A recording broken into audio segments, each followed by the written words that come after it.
My mother ruined every relationship I had with her nasty comments, always playing innocent like she didn't mean anything by it.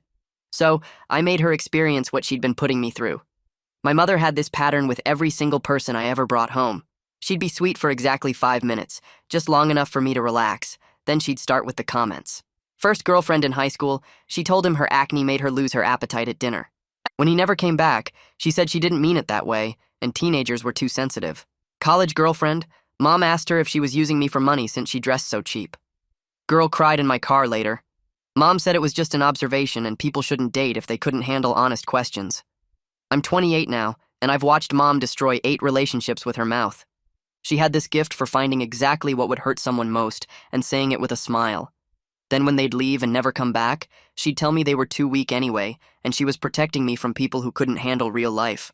The worst part was she'd always say she didn't mean anything bad. She was just talking, just being honest, just making conversation. Like words didn't have consequences.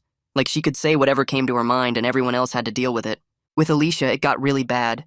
Alicia was perfect for me. She was a veterinarian, loved hiking like I did, and made me laugh every day. My friends loved her. My coworkers loved her. Everyone loved her except Mom. First dinner with Mom, she told Alicia that working with animals must be why she smelled funny. Alicia hadn't smelled like anything except shampoo. Next time, Mom said Alicia's laugh sounded like a donkey, and maybe that's why she connected with animals. When Alicia made us dinner, Mom said it was brave to serve food that bad, and some people just weren't meant to cook. Each time when Alicia would get quiet or upset, Mom would say she was just joking, didn't mean anything by it. Why was everyone so serious these days? After 6 months of this, Alicia told me she couldn't do it anymore. She loved me, but my mother was cruel, and she couldn't spend her life being insulted. I begged her to stay, said I'd talk to Mom, but Alicia said I'd been saying that for months, and nothing changed. She was right. She left, and Mom said, "Good riddance, girl couldn't take a little teasing." That's when I decided Mom needed to understand what she was doing. I started dating again but didn't tell Mom. Met this amazing woman named Jessica, who was also fed up with her boyfriend's family treating her badly. We came up with a plan together. I told Mom I was bringing my new girlfriend to her birthday dinner. Mom got all excited, probably planning her insults already. Jessica came in full character. She was actually an actor on the side, so this was easy for her. She looked at Mom's house and said it was quaint for people who couldn't afford better. Mom laughed nervously and said it was just cozy. Jessica looked at the birthday cake Mom made and said store-bought would have been kinder to the guests. Mom said she'd been baking for 40 years. Jessica said it showed. The technique was very outdated. Every single thing Mom said, Jessica had a cutting response. Mom's job as a teacher? Jessica said those who can't do, teach. And it was sweet that Mom found her level. Mom's dress? Jessica said it was brave to wear colors that emphasized all the wrong areas. Mom's friends who came to the party? Jessica wondered aloud if Mom collected boring people as a hobby. The best part was that Jessica delivered every insult with a bright smile and followed up with she didn't mean anything by it. Just being honest. Just making conversation. Mom was getting redder and redder. She pulled me aside after an hour and said my girlfriend was horrible and rude. I asked what she meant. Jessica was just talking. Mom said Jessica was deliberately being cruel. I said Jessica didn't mean it that way, and Mom was being too sensitive. Mom actually started crying when Jessica asked if Mom had always looked so tired, or if it was just age catching up fast. I told Mom she should be able to handle honest questions if she wanted to be around my girlfriend. The party ended early because Mom said she had a headache, but I wasn't done. For the next week, I kept setting up chances to put Mom and Jessica together. Coffee on Tuesday where Jessica looked at Mom's outfit and said it was brave to wear patterns that made most people dizzy. Lunch on Thursday where Jessica asked if Mom had always struggled with small talk or if it got worse with age. Dinner on Saturday where Jessica mentioned Mom's house smelled like old people and mothballs, then smiled and said she didn't mean anything bad by it. Each time, Mom got quieter and more uncomfortable. Her face would go red when Jessica delivered another cutting comment. She'd try to change the subject or make excuses to leave early. By the end of the week, Mom started making up reasons why she couldn't meet us. She had a headache. She had plans with friends. She had to work late. This was the same woman who used to call me twice a week demanding I come over for dinner, guilt-tripping me if I said I was busy. Now suddenly she was too busy for me. The change was satisfying in a way that probably made me a bad person. Jessica and I met up at a coffee shop without the act one afternoon. She ordered a regular coffee and sat across from me, looking nothing like the woman who'd spent a week tearing my mother apart. She was wearing jeans and a sweater, her hair in a ponytail, no makeup. I realized I'd only seen her in character before, always dressed up and ready to perform. She stirred sugar into her coffee and asked how I was holding up. I told her it felt weird but good, watching Mom experience what she'd put everyone else through. Jessica nodded and said she got it. She told me about her own family, how her dad had spent years making cruel jokes about her weight and her choices, always saying he was just being funny. When she finally called him out on it, he acted like she was the problem for being sensitive. Playing the role of my mother had felt good for her too, she said, like she was finally saying all the things she wished she could say to her own family. We talked for 2 hours and I found myself laughing at her stories, liking the way she saw the world. She was sharp and funny without being mean, at least when she wasn't playing a character. I hadn't expected to actually connect with her beyond our revenge plan. 2 weeks after the birthday party, Mom called me crying. Her voice was shaky and high-pitched, the way it got when she was really upset. She said I was being cruel to her, and she didn't understand why I was doing this. She said she was my mother, and she loved me, and I was treating her terribly. I let her talk for a minute, then I started listing every comment she'd made about Alicia. I used her exact words back at her. I reminded her about the donkey laugh comment, the smell comment, the cooking comment. I told her about the time she'd asked Alicia if she was planning to lose weight before our hypothetical wedding. I reminded her of the comment about Alicia's clothes being cheap and her apartment being small. Mom tried to interrupt, but I kept talking, going through each insult methodically. When I finished, she was quiet on the other end of the line. She finally spoke and said those situations were different because she was just being honest. She said she never meant to hurt anyone, she was just saying what she observed. I asked her how that was any different from what Jessica had been doing. Jessica was just being honest too, right? Just making observations? Mom went quiet again. I could hear her breathing on the other end, but she didn't answer. The silence stretched out for almost a minute. I waited, not filling the space, making her sit with the question. I told her I'd stop bringing Jessica around when she could explain exactly what she did wrong to all my past girlfriends. Not just Alicia, all of them. I wanted her to name the behavior and acknowledge why it was wrong. Until she could do that, Jessica and I would keep showing up. Mom's voice got sharp and angry. She said I was being ridiculous and punishing her for nothing. She said I was choosing some actress over my own mother. Then she hung up on me. We didn't speak for 3 days. No calls, no texts, nothing. It was the longest we'd gone without talking in years. My old college friend Holden called me on the 4th day. He said he'd run into Mom at the grocery store and she looked terrible. Red eyes, messy hair, like she hadn't been sleeping. She'd apparently cornered him in the produce section and complained about me for 20 minutes. She told him I was punishing her with a horrible girlfriend who insulted her constantly. Holden said he'd tried to be sympathetic, but Mom just kept going, listing all of Jessica's comments and acting like she was the victim. I laughed when he told me, a bitter sound that surprised me. The lack of self-awareness was almost impressive. She couldn't see that she'd been doing the exact same thing for years. Holden got quiet for a second, then admitted he always thought Mom was rough on my girlfriends. He said he'd seen her make comments over the years at parties and dinners, but he didn't realize how bad the pattern was until I explained everything. He apologized for not speaking up, for not saying something when he witnessed her behavior. He said he always figured it was just your mom being your mom, not understanding it was driving people away. I told him it was okay, that I hadn't fully understood the pattern myself until Alicia left. It was easier to excuse individual comments than to see the whole picture of what Mom was doing.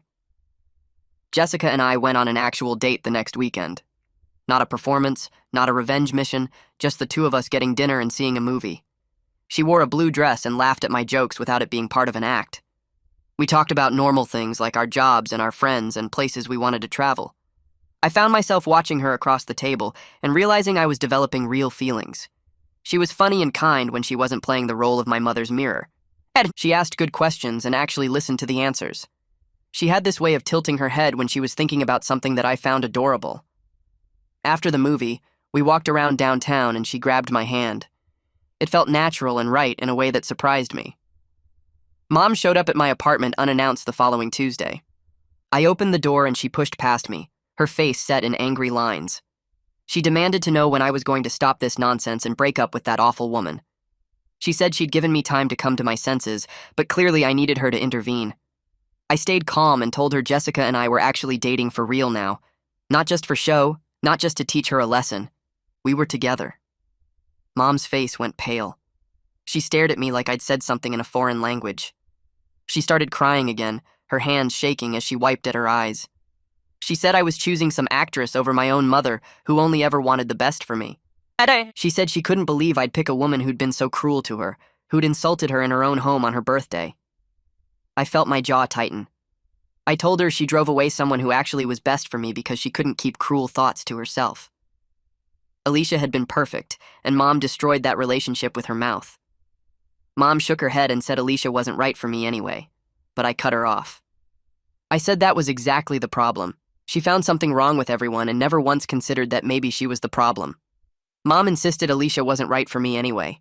She said she could tell the girl had no backbone from the first time they met. My anger spiked so fast I felt it in my chest. I told her Alicia had plenty of backbone until Mom spent 6 months breaking her down piece by piece. Mom opened her mouth to argue, but I kept going. I wasn't letting her justify this anymore. I started naming every woman she'd driven away. Sarah from high school, who she said had bad acne. Mom tried to interrupt, but I talked right over her. Then came Rachel from college, who Mom said dressed cheap and was probably using me for money. Mom shook her head and said that wasn't how she meant it. I ignored her and kept listing them. Emily, who Mom said laughed too loud. Jessica number 1, who Mom said seemed dumb. Brittany, who Mom said had weird teeth. Mom kept trying to break in with explanations, but I wouldn't stop. I recounted all 8 women and the exact insults that made each one leave. By the time I finished, Mom's face was red and her hands were shaking. She finally screamed that maybe those girls weren't good enough if they couldn't handle a few honest observations. Her voice cracked on the last word. I felt something cold settle in my stomach. I told her that was exactly the problem. She thought being cruel was the same as being honest. She thought kindness meant weakness. Mom stared at me like I'd slapped her. She grabbed her purse off my coffee table and stormed toward the door. She yanked it open so hard it bounced off the wall. She left without another word and the door slammed behind her. I didn't hear from her for 2 weeks. Not a single call or text. It was the longest silence between us since I was a kid. Holden sent me a message on day 13. He said he'd seen Mom at the pharmacy, and she'd cornered him in the vitamin aisle. She spent 15 minutes complaining about her ungrateful son and his terrible girlfriend. Holden said she looked rough, like she wasn't sleeping well.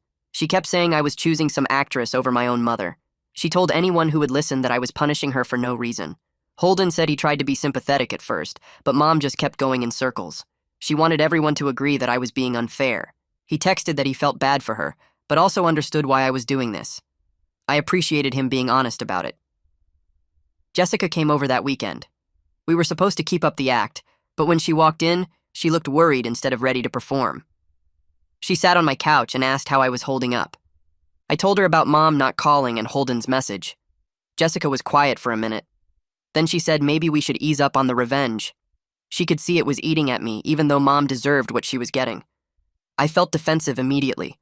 I told her I appreciated the concern, but I needed Mom to actually understand what she'd done. Feeling hurt wasn't enough. Mom had to see the pattern, had to recognize that her words destroyed relationships and people. Jessica nodded slowly. She said she got it, but asked if I thought Mom was capable of that kind of self-awareness. The question stopped me cold because I didn't know the answer. 2 days later, I sent Mom a text. I asked if she wanted to have lunch at that Italian place she liked downtown. I promised to come alone. She responded within 5 minutes saying yes. She probably thought I'd broken up with Jessica and come to my senses. She probably expected me to apologize for everything. The restaurant was busy when I arrived. Mom was already there, sitting at a corner table. She looked tired and older somehow. Her hair wasn't styled the way she usually kept it. She gave me a tight smile when I sat down.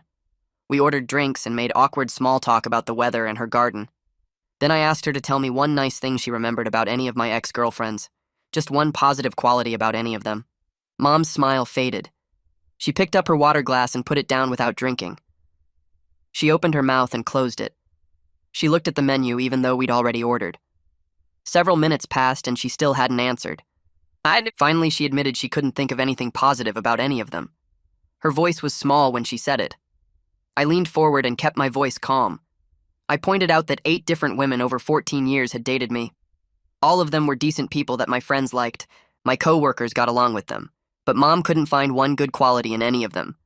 Not one thing she could say was nice or admirable. I asked her if maybe the problem wasn't them. Mom's face got that defensive look I knew so well. She said she had high standards for who her son dated. There was nothing wrong with that. She was protecting me from making bad choices. I told her there was a difference between high standards and finding something cruel to say about everyone who walked through her door. High standards meant wanting someone kind or ambitious or honest. What she did was search for ways to hurt people. Mom started crying right there in the restaurant. Tears ran down her face and she didn't even try to wipe them away. She said I was making her out to be some kind of monster when all she ever wanted was for me to be happy. Her voice shook and got louder. People at nearby tables were starting to look. I reminded her that Alicia made me happier than I'd been in years. Alicia was everything I wanted in a partner. And Mom drove her away with comments about how she smelled and laughed and cooked. Mom put her face in her hands. Her shoulders shook and I could hear her crying even through her fingers. The waiter came by and asked if everything was okay. I asked for the check. We sat there in awful silence while Mom cried, and I felt that confusing mix of satisfaction and guilt twisting in my chest. Mom's face changed when I said that. Her hands started moving around on the table like she didn't know what to do with them. She tried to laugh, but it came out wrong and shaky. She said Alicia just wasn't the right fit and probably would have left eventually anyway. I pulled my phone out of my pocket and opened my messages. I scrolled back to February when everything fell apart. I turned the screen toward Mom and watched her eyes move across Alicia's words. The first message said she couldn't keep coming to family dinners where she got torn apart. The second one said Mom's comments about her laugh made her self-conscious every time she opened her mouth. The third message was longer and talked about how she felt ugly and stupid and worthless after spending time with my family. Mom's mouth opened a little bit while she read. Her hand came up to cover it. I scrolled to show her more messages. Alicia wrote that she loved me but couldn't marry into a family where the mother would spend decades making her feel small. She said she'd started having panic attacks before visits to Mom's house. She said she cried in her car after every dinner. Mom pushed my phone away and her whole face crumpled inward. Her eyes got wet and red. She whispered that she didn't know Alicia felt that way. The words came out so quiet I almost didn't hear them over the restaurant noise around us. I felt something hot and angry rise up in my throat. I wanted to scream at her that of course she didn't know because she never asked and never cared. I kept my voice level instead and told her that was the whole problem. She never thought about how her words landed on people. She just said whatever came into her head and then acted surprised when people got hurt. I reminded her of every specific thing she said to Alicia. The smell comment at the first dinner, the donkey laugh, the terrible cooking, the cheap clothes, all of it. Mom sat there with tears running down her face and didn't try to wipe them away. She said she was just trying to be honest and people needed to hear the truth sometimes. I told her there was a difference between honesty and cruelty. Honesty was telling someone they had food in their teeth. Cruelty was telling someone their laugh sounded like an animal. Mom opened her mouth to argue, but nothing came out. She closed it again and just sat there crying while people at other tables pretended not to look at us. The waiter came over and asked if we needed anything. His eyes darted between Mom's face and mine. I asked him for the check and he practically ran away to get it. Mom finally wiped her eyes with her napkin and it came away black with mascara. She reached across the table like she wanted to grab my hand, but I pulled mine back. I paid the bill and walked out while she was still gathering her purse and coat. I sat in my car in the parking lot and watched her come out 10 minutes later. She looked around like she thought I might be waiting for her. I wasn't. I drove home and felt that weird mix of feelings again. Part of me was glad she finally saw what she did to Alicia. Part of me felt bad for making my own mother cry in public. I didn't know which feeling was right. Over the next few weeks, Mom called me 6 times. I let every call go to voicemail. The first message was defensive. She said I was being unfair and twisting her words to make her look bad. The second message was apologetic. She said she was sorry I was upset, and maybe she could have phrased things better. The third message was angry. She said I was punishing her for caring about my happiness and trying to protect me from bad choices. The fourth message was sad. She cried through most of it and said she didn't understand why I was doing this to her. The fifth message was bargaining. She said if I would just call her back, we could work this out like adults. The sixth message was quiet and defeated. She said she missed me and wanted to fix things but didn't know how. I didn't return any of the calls. Jessica came over one night with takeout, and I played some of the voicemails for her. She listened to all of them without saying anything. When they finished, she put down her food and looked at me. She said her friend Lily was a therapist who worked with family problems. Maybe I should talk to someone about everything that was happening. I told her I didn't need therapy. I knew exactly what the problem was, and Mom was the one who needed help. Jessica said maybe so, but I was clearly struggling too, and it might help to talk to someone neutral. I said I'd think about it, but I wasn't planning to actually go. She brought it up again a week later. Then again a few days after that. Finally, I agreed to one session just to get her to stop asking. Lily's office was in a small building near downtown. The waiting room had comfortable chairs and magazines nobody ever read. Lily came out to get me right on time. She was younger than I expected and had a friendly smile that made me feel slightly less annoyed about being there. Her office had a couch and 2 chairs and some plants by the window. She asked me to tell her what brought me in. I gave her the short version about Mom ruining my relationships and the revenge plan with Jessica. Lily listened without interrupting. When I finished, she asked what I actually wanted from this whole situation with my mother. The question stopped me because I realized I didn't have a clear answer anymore. I started out wanting Mom to understand what she'd been doing to people. I wanted her to feel the same hurt she caused, but now I just felt angry and tired all the time. I told Lily that, and she nodded like it made sense.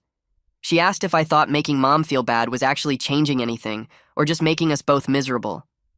I said Mom deserved to feel bad after what she did. Lily didn't argue with that. She just asked if deserving it made it useful.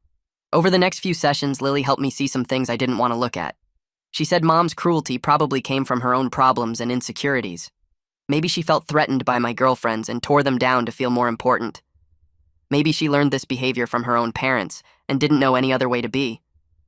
Understanding where it came from didn't make the damage less real. It didn't excuse what Mom did to Alicia and all the others, but it helped me see that Mom probably couldn't change just because I wanted her to. Lily said I was stuck between wanting Mom to be different and knowing I couldn't force that to happen. The only thing I could control was my own boundaries and how I responded to her behavior.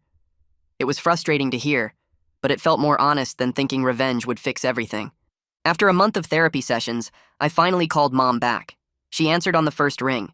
I told her I would meet with her one more time if she agreed to listen without interrupting or making excuses. She said yes immediately. Her voice sounded desperate and hopeful and scared all at once.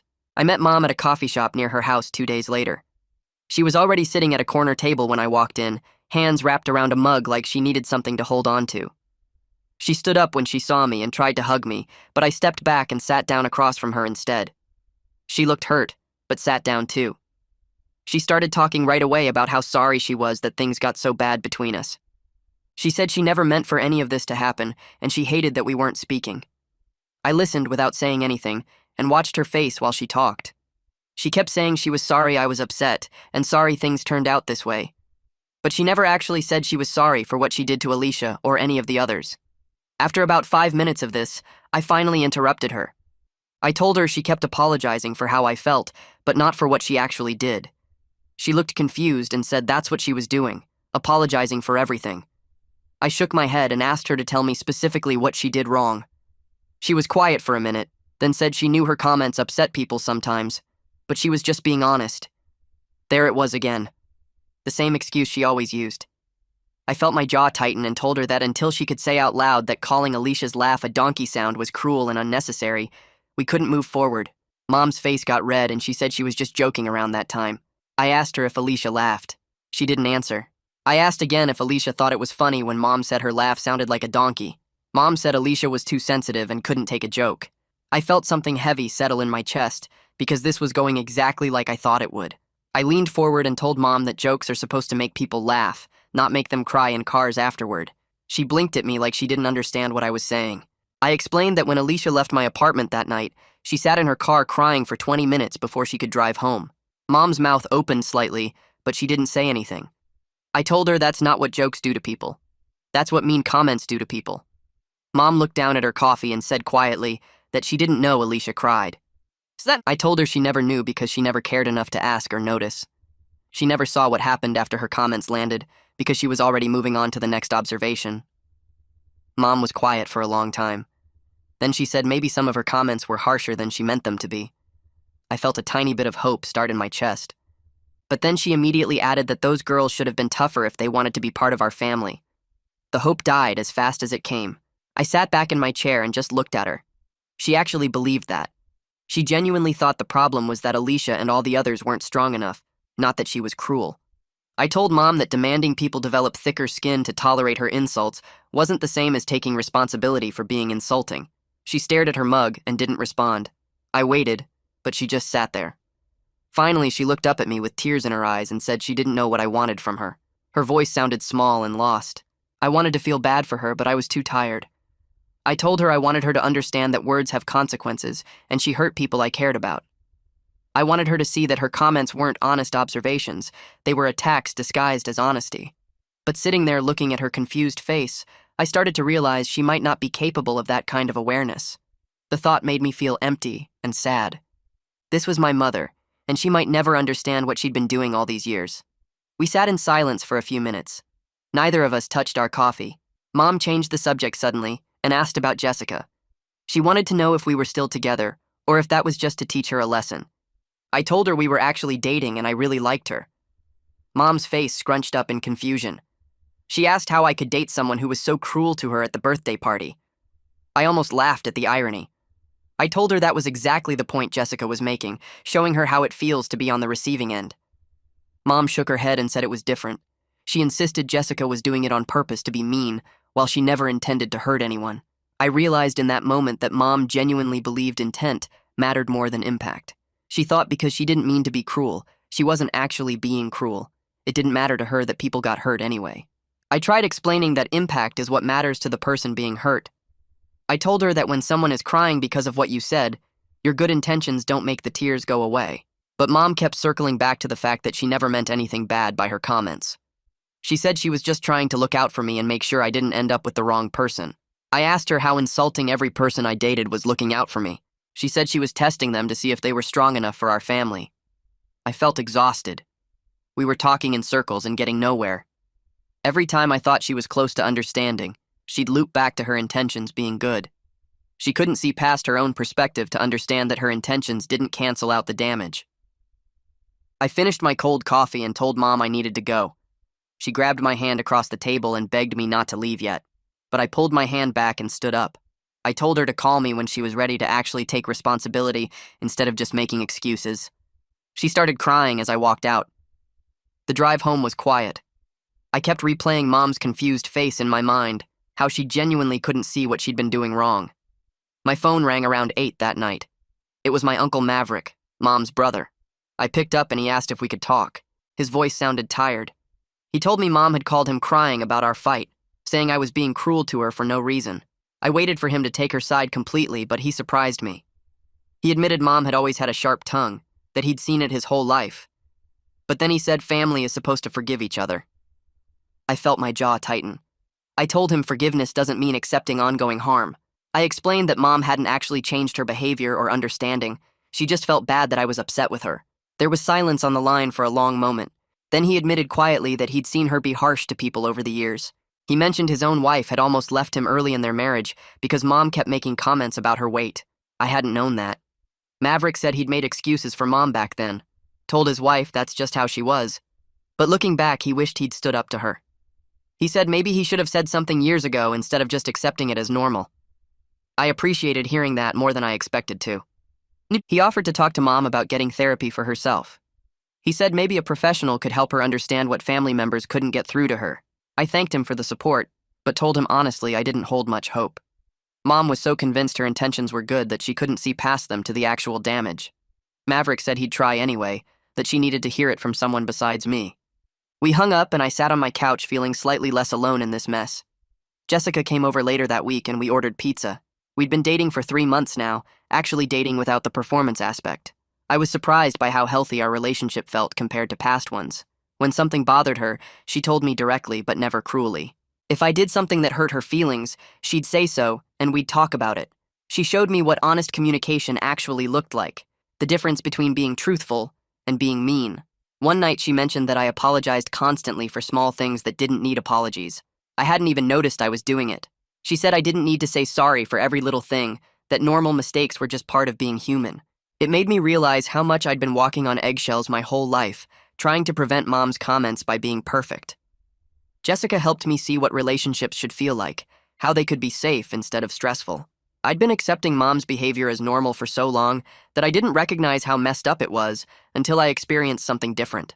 Being with Jessica was easy in a way my past relationships never were, because I wasn't constantly bracing for insults or managing someone else's cruelty. I could just be myself and know she'd tell me directly if something was wrong instead of disguising meanness as honesty. Mom called about a month after our coffee shop talk.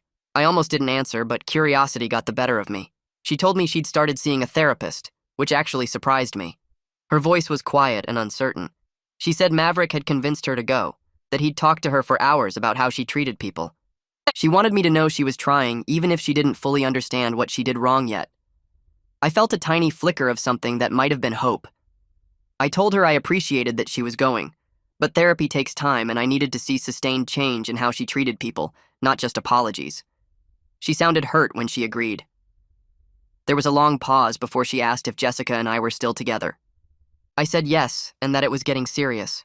Mom was quiet again, then said she hoped Jessica would give her another chance someday. I told her that was up to Jessica, not me. We ended the call shortly after. I sat with my phone in my hand wondering if therapy would actually help, or if Mom would just find ways to justify her behavior to the therapist too. 3 months went by. Jessica and I fell into a comfortable routine. She met my friends and they loved her. I met her family, and her mom was warm and welcoming, which felt strange after years of watching Mom tear people down. Jessica's parents asked genuine questions about my work and interest without any hidden barbs. Dinner at their house was relaxed instead of tense. I started to understand what normal family interactions looked like. Then Mom called asking to meet with me and Jessica together. Jessica was hesitant when I told her. She said she didn't want to be insulted again, even if Mom was in therapy. I promised her she could leave any time if Mom started up again, that I wouldn't ask her to stay and take it. Jessica finally agreed, but I could tell she was guarded, which was smart. We met at a neutral restaurant on a Saturday afternoon. Mom was already there when we arrived, sitting at a corner booth looking nervous. She stood up when she saw us, and her hands were shaking slightly. She looked at Jessica and apologized for being cold at the birthday party. She asked if they could start over. Jessica accepted gracefully, but I could see the wariness in her eyes, the way she held herself ready to leave. We sat down and ordered drinks. Mom kept fidgeting with her napkin. Then she surprised me by saying her therapist had helped her realize she was threatened by my girlfriends because she was afraid of losing me. It was the first real insight she'd shown into her own behavior. She said she knew it didn't excuse what she'd done, but she wanted us to understand where it came from. Her voice cracked when she admitted she'd spent so many years being the most important woman in my life that she didn't know how to share that space with someone else. She said every girlfriend felt like competition, like someone trying to take me away from her. So she'd found reasons to dislike them, things to criticize, ways to drive them off before they could take me from her completely. I watched her face change as the words came out. She said she'd been looking for problems with every person I dated because deep down she didn't want me finding someone and leaving her behind. She admitted she needed me to need her, and seeing me happy with someone else made her feel like she was losing her place in my life. Her voice got quiet when she explained that criticizing my girlfriends was easier than admitting she was scared of being alone. It was the most honest thing she'd ever said to me, and hearing it hurt in a way I didn't expect. Part of me wanted to feel angry that her fear had cost me so many relationships, but another part just felt sad for both of us. I told her I was glad she could finally be honest about it, but she had to understand that being scared didn't make it okay to hurt people who never did anything wrong. I explained that Alicia and all the others weren't threats to our relationship, they were just people who cared about me and deserved basic respect. Mom started crying again and nodded, saying she understood that now. She kept repeating that she knew it was wrong and she was sorry, actually using the word sorry instead of making excuses. I didn't know if this moment would stick or if she'd go back to her old ways once the emotions faded, but at least right now she seemed to get it. The next few months were strange. Jessica and I kept seeing each other, and Mom actually tried when we visited. She'd ask Jessica about her acting work and listen to the answers without making cutting remarks. A few times she'd start to say something mean, I could see it forming on her face, but then she'd catch herself and say something neutral instead. Once she told Jessica her shirt was an interesting choice, then immediately apologized and said it actually looked nice. It wasn't perfect, and sometimes the effort showed too much, but it was more progress than I'd seen in my entire life. Jessica noticed too, and told me privately that she could tell Mom was really trying, which meant something coming from someone who'd seen Mom at her worst. Jessica and I started getting serious after about 6 months. We talked about moving in together eventually and what that might look like. I was scared the whole time that Mom would sabotage this relationship like all the others, that her therapy and promises would fade, and she'd go back to destroying things. When Christian from work invited us to dinner with his girlfriend, I decided to bring Mom along as a test. I didn't tell her that's what it was, just said we were all getting together and she should come. At the restaurant, Mom was polite to Christian's girlfriend. She complimented the girl's earrings and asked about her job without any hidden insults. She laughed at their jokes and told a funny story about her students without making anyone the target. I kept waiting for the other shoe to drop, for her to say something cruel disguised as honesty, but she made it through the whole dinner being genuinely kind. After we left, Christian pulled me aside in the parking lot while Mom and the others were saying goodbye. He said my mom seemed really nice and he was glad he got to meet her. I just stared at him for a second because those words sounded impossible. Nobody had ever described my mom as nice after meeting her. I realized standing there that she actually could be kind to people when she worked at it, when she thought about her words before letting them out. It wasn't natural for her yet, and probably never would be, but she was capable of it if she tried hard enough. I started making rules after that dinner. I told Mom we'd visit once every 2 weeks instead of twice a week, and if she made any mean comments, I'd leave immediately without discussion. She didn't like the boundaries at first and said I was being controlling, but I explained that this was the only way our relationship could work. I told her I wasn't going to let her hurt Jessica or anyone else I cared about, and if she couldn't be kind, then she couldn't be around us. She got quiet and agreed, probably understanding that I actually meant it this time. The next few visits went okay. Once she said something about Jessica's cooking being too spicy, and I stood up to leave. Mom backtracked fast and apologized, saying the food was actually good, and she just wasn't used to spicy things. I sat back down but made sure she knew I was serious about the boundaries. About 8 months after our big confrontation, Mom asked if she could reach out to Alicia to apologize. She said her therapist suggested making amends with people she'd hurt, and she wanted to start with Alicia since that relationship had been so serious. I told her I could pass along the message, but it was completely up to Alicia whether she wanted to hear it. I texted Alicia that night explaining the situation. She wrote back 2 days later saying she appreciated the thought, but she'd moved on with her life and didn't need the apology. She said she was glad I was doing better, but she didn't want to reopen that part of her past. I told Mom what Alicia said, and she looked disappointed but accepted it. I understood Alicia's decision completely. Some damage doesn't need to be revisited, even if the person who caused it is sorry. I kept seeing Lily, my therapist, to work through everything that had happened. We talked a lot about the revenge plan with Jessica at the birthday party. I felt guilty about it sometimes, wondering if I'd gone too far or if there had been a better way to make Mom understand. Lily helped me see that while it wasn't my best moment, it came from years of watching people I loved get hurt and feeling powerless to stop it. She said the anger was fair and the confrontation was necessary, even if the method was harsh. I started accepting that I'd done something mean to show Mom what mean felt like, and that ultimately led to real change that probably wouldn't have happened otherwise. It didn't make the revenge right exactly, but it made it make sense. Jessica and I decided to move in together after dating for a year. We found a small apartment near both our jobs and started packing. I told Mom about the move, expecting some kind of comment about the neighborhood or the size of the place or something, but she just offered to help us on moving day. When she showed up with boxes and tape, she looked at our apartment and said it had good light and seemed perfect for us. She helped carry furniture up 3 flights of stairs without complaining. She organized our kitchen while Jessica and I dealt with the bedroom, and when we ordered pizza for everyone, she ate it without saying anything about the grease or the cheap toppings. At the end of the day when she left, Jessica hugged her and thanked her for helping. Mom hugged back and told Jessica to take care of me. It felt like watching something impossible happen right in front of me. Sitting in our new apartment that night with boxes everywhere, I thought about everything that had changed. Mom and I would never have the close, easy relationship I'd wanted when I was younger. Too much had happened and too many people had been hurt for us to pretend everything was fine. But we'd reached a place where we could be in the same room without someone getting damaged. She was trying, actually putting in effort to be better, and I was enforcing boundaries to protect the people I loved. It wasn't the happy ending where everyone forgives and forgets, but it was honest. We both knew exactly where we stood and what the rules were.